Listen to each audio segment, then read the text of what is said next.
ورحمۃ اللہ وبرکاتہ۔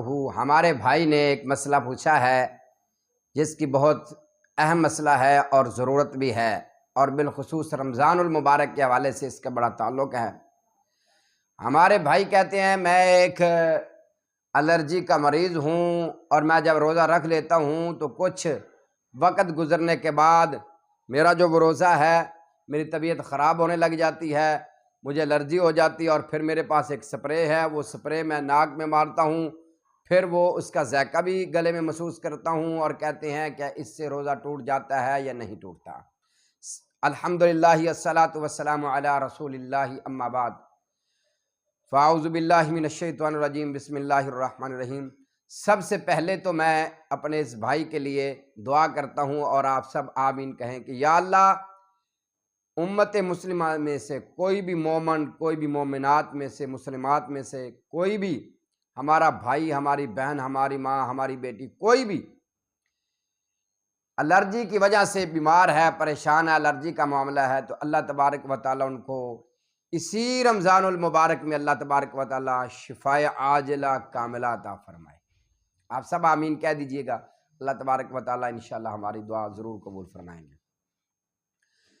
تو اب رہا مسئلہ کہ کیا وہ سپرے جو ہے وہ ناک میں ماری جا سکتی ہے یا نہیں ماری جا سکتی، کیا اس سے روزہ ٹوٹ جاتا ہے یا نہیں ٹوٹتا؟ بھائی، ناک کے ذریعے سے پیٹ تک گلے سے ہوتی ہوئی کوئی چیز پیٹ میں جا سکتی ہے، اس سے بچنا چاہیے، اور یہ حدیث سے ثابت ہے۔ رسول اللہ صلی اللہ علیہ وآلہ وسلم کا فرمان ہے، امام کائنات صلی اللہ علیہ وسلم فرماتے ہیں کہ جب تم غسل کرو تو فرمایا ناک میں پانی چڑھاؤ، ناک میں پانی چڑھاؤ، الا یا کہ تم روزے کی حالت میں ہو، یعنی اگر روزے کی حالت میں ہو تو پھر ناک میں پانی نہیں چڑھانا۔ کیوں؟ اس کی وجہ یہی ہے کہ ناک سے ہوتا ہوا پانی وہ آپ کے پیٹ تک چلا جائے گا۔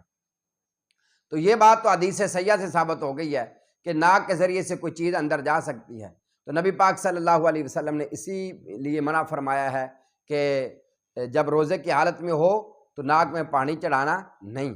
تو ایسے ہی یہ ہمارا بھائی جو پوچھ رہے ہیں کہ ناک میں سپرے ماری جاتی ہے، وہ پھر وہ گلے میں جاتی ہے، اور گلے سے وہ پھیپھڑوں تک پہنچتی ہے، اس سے سانس کا مسئلہ درست ہو جاتا ہے، صحیح ہو جاتی ہے طبیعت، لہٰذا یہ بھی خطرناک معاملہ ہے، اس سے بچنا چاہیے، اس سے بچنا چاہیے۔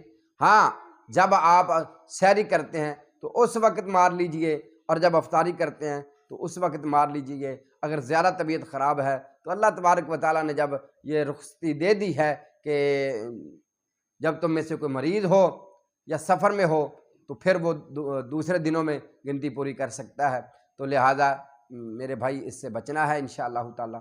یہ سپرے مارنے سے روزہ ٹوٹ جائے گا، یہ اتفاق ہے اہل علم کا۔ اللہ تبارک و تعالیٰ ہم سب کی اصلاح فرمائے۔